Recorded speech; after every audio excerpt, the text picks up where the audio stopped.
Dreaming is part of what we do, whether we know it subconsciously or not. We do it consciously through our movements through the community and through a number of different ways in collaboration of partnerships, an extension of networks, an extension of community and the village.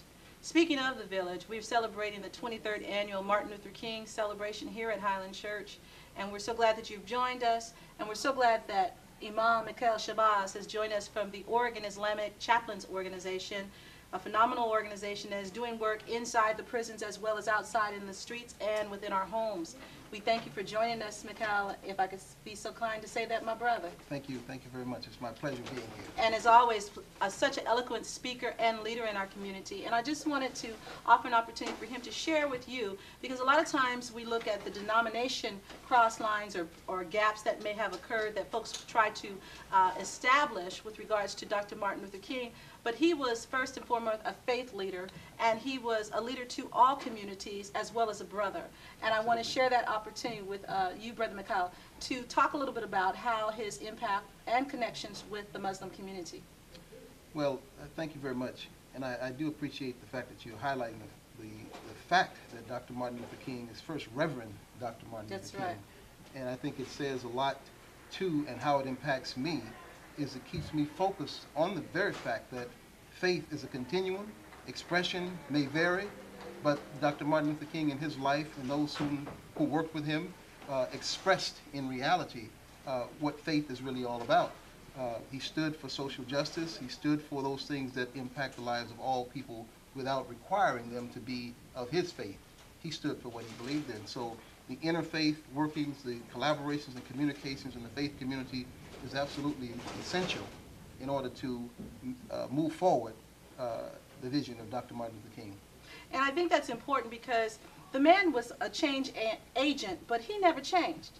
That's right. His convictions, if we can really look at it, he was able to have other people, gravitate to him versus him gravitating to others, which he did very humbly. Yes. But when we really look at it, something so phenomenal as him able to impress upon so many different people from different backgrounds, there's something had to be special about that man. Wouldn't you agree? Absolutely, absolutely. And God chooses whom he pleased to do what he pleased, when and where he pleased.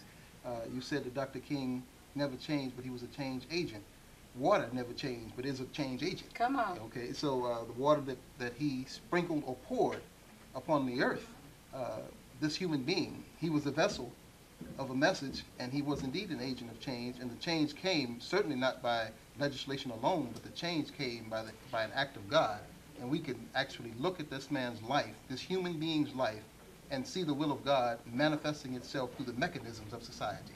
Definitely. And when we talk about society as a whole, what can we learn from and carry forth now in this dream as we continue to dream? I think a lot of folks want to say that because they killed the dreamer, they killed the dream. And I don't believe that's necessarily so. Could you speak to that? Well, you can't kill the dream, nor were or are we able to kill a dreamer. Our lives physically may expire. We are like a carton of milk. All of us have an expiration date, but we leave others behind us. All right. And they live on in our stead. So neither can you kill the dream nor the dreamer. The time that God has for all of us to leave this earth and to manifest in some other reality that we are yet to experience is already fixed. And what we do in between the time we get here and the time we leave, that's on us. But you can't kill a dream, nor can you kill a dreamer. What would you think, in light of all the different plights and pestilence and things that are going on in our nation right now and in our world, what would you offer or feel that Dr. Martin Luther King would want to offer as words of encouragement at the time? We certainly can't speak for the man, but having studied him as well as you have, what would you think he'd address some of the issues that are affecting the African American community specifically? Well, I believe that if you want to see what someone's going to do, you have to look at what they've done.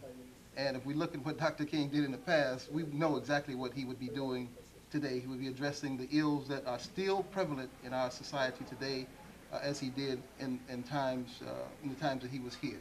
So it's no mystery.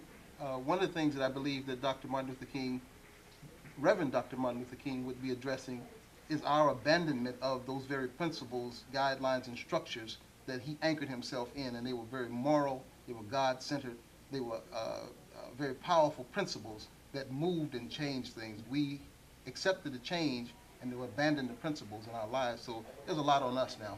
Definitely, and we want to thank you, as always, the Oregon Islamic Chaplains of Chaplaincy Organization has been very forthright in working with our African American males, particularly incarcerated, and as they come out, embracing them as well, and showing great leadership continually in our community.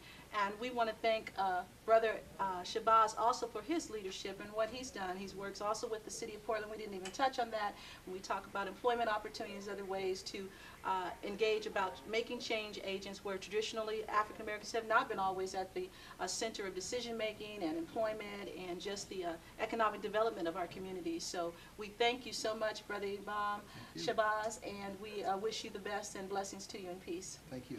God bless. Thank you very much. God bless you.